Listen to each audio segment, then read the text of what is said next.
Oi, bom dia. Iremos hoje apresentar sobre a indústria naval e seus elementos de máquinas. Quem nos fala é Vitor Pratiati.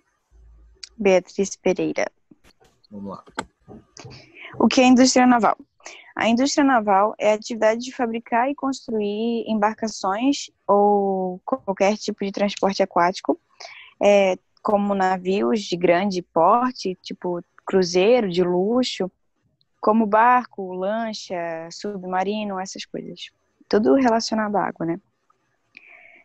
Normalmente, eles são construídos em estaleiros de doca seca, onde eles também recebem manutenção, vistoria, limpeza quando voltam de alguma viagem, né? E são realizados nesses braços aí, construídos em margens de rios ou mares. A origem da embarcação. Primeiras evidências de embarcação são a de 50 a 60 mil anos atrás, na Nova Guiné. Tudo começou com a curiosidade ou com a necessidade do homem de ir atrás de comida, no caso, né? Assim se iniciou as embarcações, quando o homem percebeu que um tronco suficientemente grande, ele fazia boiar com o homem dentro, e ele então foi pescar ou foi caçar, se alimentar e etc. Assim começou então a origem da embarcação, juntamente com a humanidade. Aqui fala mais um pouquinho sobre isso e fala sobre também a difusão comercial e cultural.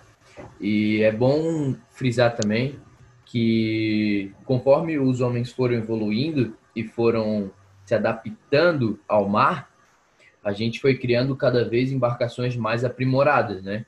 Então começou com um tronco que era desenhado para flutuar ao mar. Depois eles viram que com a força do vento eles poderiam botar algo para que o barco andasse sozinho. E aí foi evoluindo suas técnicas e foram sendo capazes de chegar onde a gente está, sabe? Evolui bastante, desde aquele barquinho, desde aquela canoa, até hoje nos navios de grande tecnologia que a gente tem. Alguns tipos de navios, como o cruzeiro, como o Vitor disse, a gente chegou até, né, esse grande navio que é cheio de luxo, que ele serve exclusivamente para transportar pessoas, né? A carga dele é pessoas. Ele é feito para a rota dele para passar em, na, em países de turismo, né? Geralmente pessoas que estão em férias vão nele assim para passar dias, semanas, dependendo onde vai, para a Europa, em meses assim. E dentro dele é muito luxo, lazer, só serve para entretenimento. Passa para mim o slide, por favor. Ó, dentro dele só serve para entreter, tem piscina, tem jantar, tem várias pessoas lá dentro, claro, né? Então dá para te fazer amigos. Ali tem uma sala de jogos, alguns têm teatros, tem TV, tem tudo, tudo. Esse navio ele é basicamente para ter turismo, né? Lazer e luxo, muito luxo. E ele é gigante, tanto em comprimento, largura ou altura. Pode passar. Falando sobre evolução, a gente não pode esquecer de falar também do Titanic, que foi, querendo ou não, um marco da nossa história como evolução. O Titanic, sim, ele é muito conhecido por causa na primeira viagem ele naufragou. Também ele é muito conhecido por causa do filme e tudo mais, da divulgação que teve sobre ele. Mas ele também é bastante conhecido por esse marco, que nem eu falei, por esse marco na história da evolução naval. Ele, em 1909, começou a construção desse gigante. Na época, até então, não tinha um navio tão grande quanto esse. Em 1912, essa construção foi concluída e ele tinha como, em seus dados, um comprimento de 269 metros, uma altura de 53 metros, ou seja, basicamente quase um prédio de 11 andares, pesando 43.329 toneladas e capacidade para 2.435 passageiros. É isso. Os cachorrinhos. É, vai ter isso, né? Fazer o que acontece. Uma curiosidade do Titanic sobre elementos de máquina, né? É que o navio foi construído com aproximadamente 3 milhões de rebites. Até uma hipótese, uma teoria, foi que na hora que ele bateu no iceberg, um rebite não aguentou e saiu, né? Dividindo as chapas ali, onde entrou água no navio e fez ele afundar. E também tem a segunda hipótese, que foi uma falha na chapa do casco, mas isso não tem muito a ver com o elemento, né? Enfim. Na popa e na proa foram rebites de ferro e no meio do navio foi rebite de aço. Também tem o navio, o Titanic tem aquela história de que nem Deus afundaria e no Ah, é. Primeira primeiro viagem. viagem já afundou, né? Então, É. mas era um navio muito bom para época. Aqui é uma réplica do Titanic, que aqui nas fotos à direita são o próprio Titanic, é o próprio Titanic, e à esquerda é a réplica dele, né? Dá pra ver que foi bem parecido, bem pensado, assim, muito bem elaborado para parecer bem com o Titanic mesmo. Ele está sendo construído e ele vai ir para o mar em 2022. Em 2022 ele vai fazer a mesma rota do Titanic, era isso que eu ia falar. Ó, Titanic. curiosidade.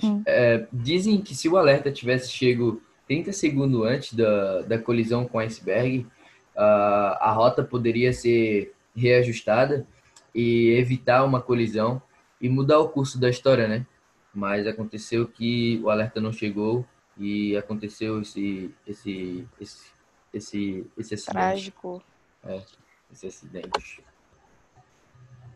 Outra curiosidade legal é que o navio tinha 4 chaminés, porém só 3 delas funcionavam e uma era meramente decorativa. Então, né, só saía fumaça, mas não servia para muita coisa a quarta.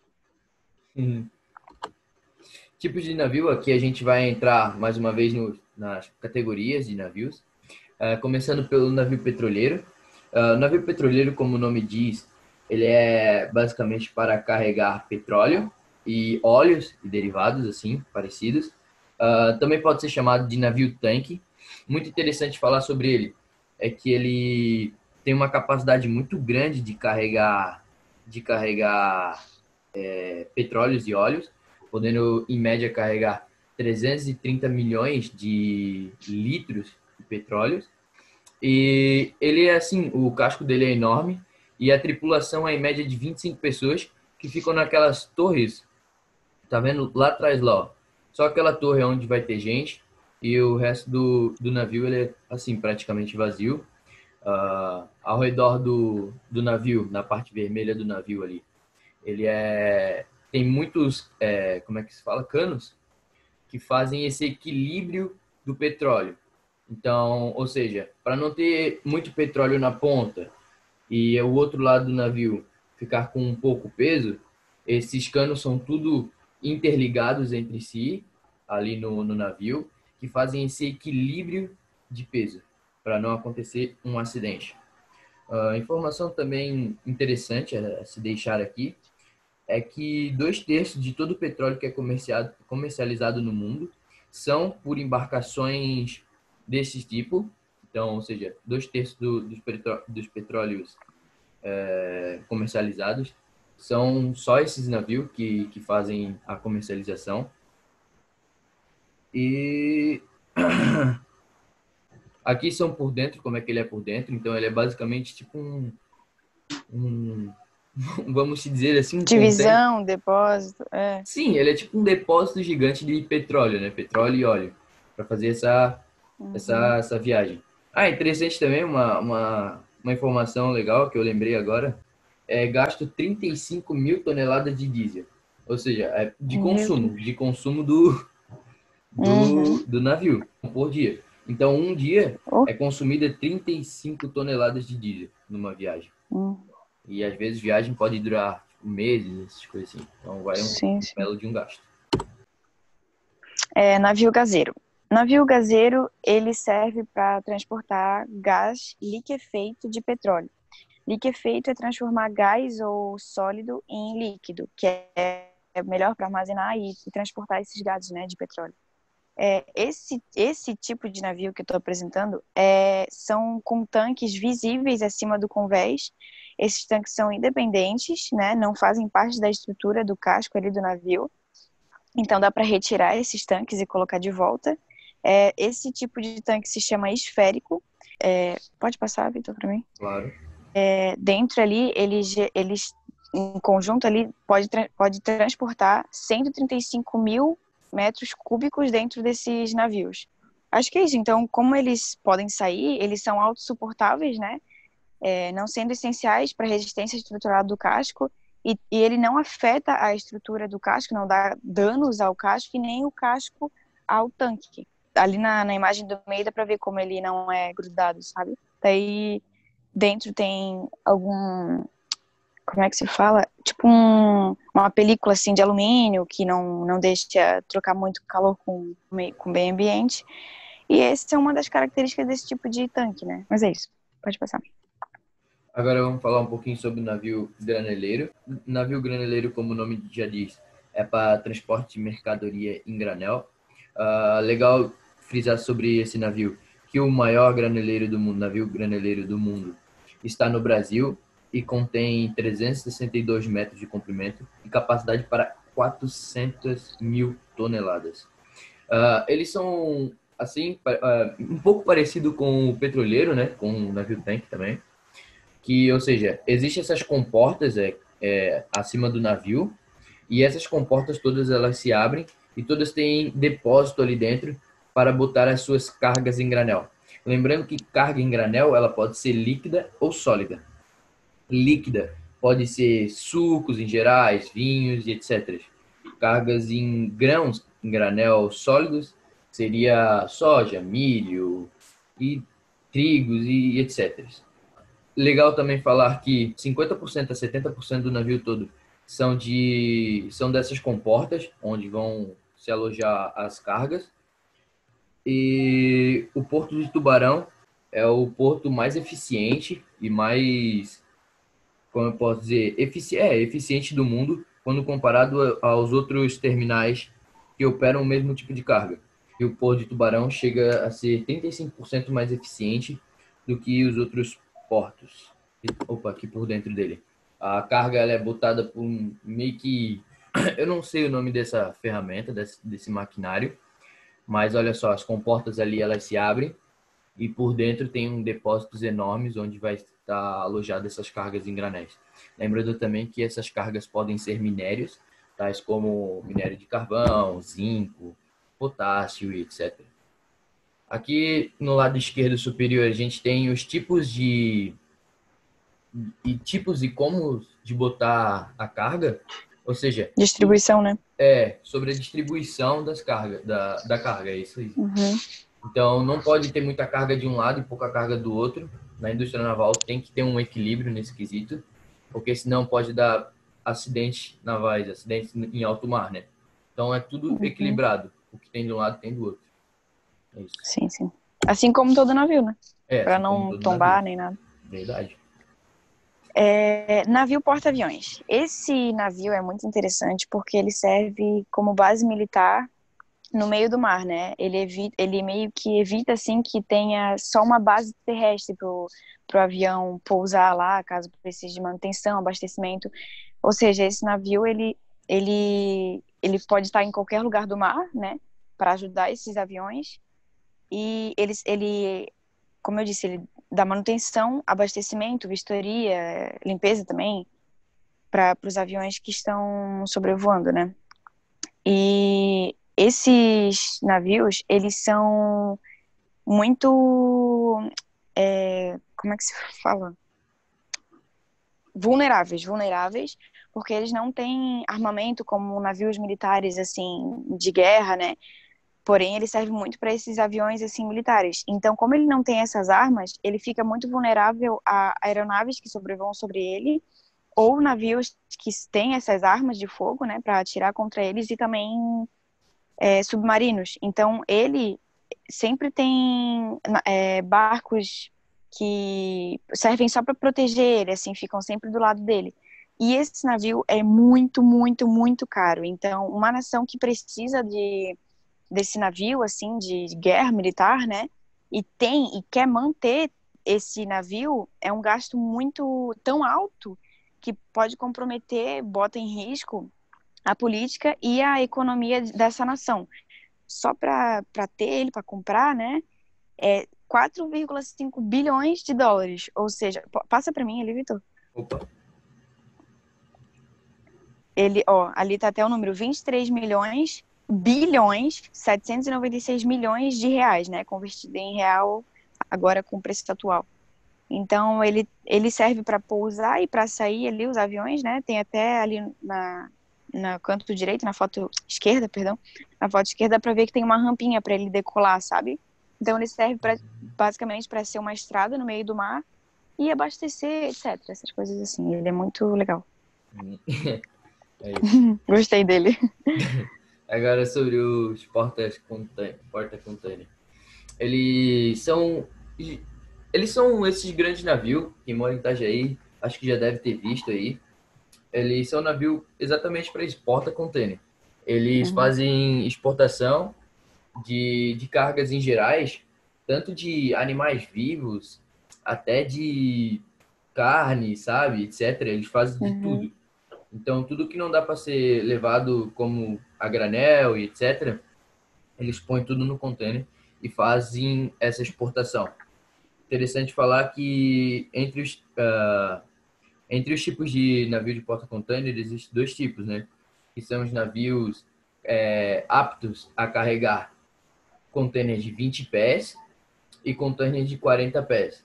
Então, existem dois tamanhos de container, um maior e um menor. E cada navio porta-container é adaptado a cada um desses, sabe? Existe Uhum. navio porta-container adaptado a container de 20 pés e a de 40 pés. Entre esses navios de 40 e 20 pés, existem os container ventilado, onde a carga precisa de uma ventilação, né? Existe Uhum. container refrigerado, onde a carga precisa se manter gelada, a carne, por exemplo, e Uhum. alguns alimentos. Existe container do tipo tanque, que esses do tipo tanque são designados para produtos químicos e, e etc. E containers para transporte de animais vivos, que é exatamente como o nome fala, né? Transporte de animais Uhum. vivos, tais eles como o gado, a ave e até alguns animais domésticos. Existe também o container isolante, que é para não ter esse choque de temperatura com o meio ambiente, sabe? Com tudo, precisa estar isolado. E todo o container vai depender da sua carga. E por dentro ele é assim, ó. Ele vai meio que certinho em cada lugar, tem cada lugar para cada container. E se caso acontecer vamos supor, eu não sei o nome da pessoa, né, mas o projetista que que calculou o container assim, assim assado, e caso dê ruim, tem como, sabe? Tipo, tem como dar problema Uhum. se tu botar o container em mau lugar, no lugar errado, Sim. assim. O container pode tombar em alto mar, como já aconteceu, ou até mesmo se for muito peso de um lado, pouco peso de outro, ou se for muito container, pode acontecer um problema que eles chamam de torção, que é quando o navio ele quebra devido ao peso e à falta de Uhum. equilíbrio dele. Sim. E é isso. É por isso que também tem que equilibrar esse navio como o, o graneleiro, né? Aham. Tipo, tem que sempre equilibrar os... Legal. Tá, vai, passa. O que são elementos de máquina? Os elementos de máquina, em geral, eles são elementos que, em conjunto com outros componentes, né, tornam uma máquina... são indispensáveis para movimentar uma máquina, um mecanismo, né? Sem eles meio que são a ponte de um maquinário inteiro, assim. Sem eles é impossível ter um projeto, assim, inteiro que vá como transmitir, até para pregar um quadro numa parede precisa de elementos de máquina, não só para naval, né? Mas os elementos em geral eles servem para muita coisa também na vida, assim.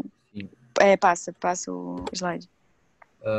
Aí são os Né? elementos de Aí. máquina em navios. Assim como a Bia falou, os elementos de máquina são Uhum, imprescindíveis. Assim como existe elemento de máquina para pregar um quadro na parede, vai existir sem dúvida em navios. E são muitos e uhum. diversos, com várias funções diferentes. Existem os elementos de transmissões, como as engrenagens, polias e correias, e etc. Assim por diante, vai muita coisa. Elementos de vedação, como juntas de borracha metálica, papelões, etc.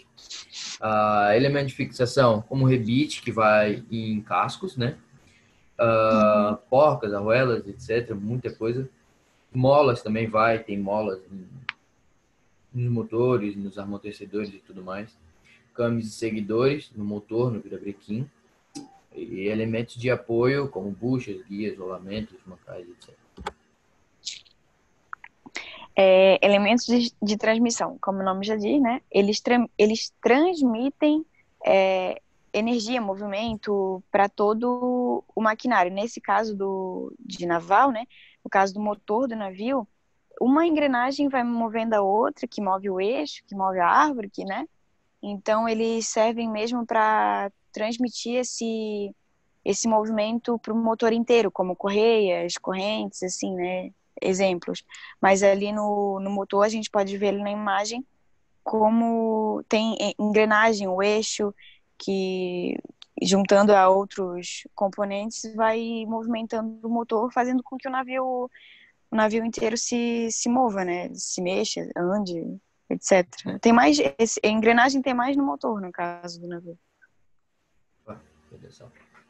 Vedação, eles servem para evitar que gases ou líquidos passem de um lugar para outro e não vaze, porque como o diesel que movimenta o navio, se ele cai e, né, pega fogo, pode causar uma explosão, ou gases que tem, vamos dizer, como no ar-condicionado, né, em cruzeiro, que tem esse conforto, esse luxo.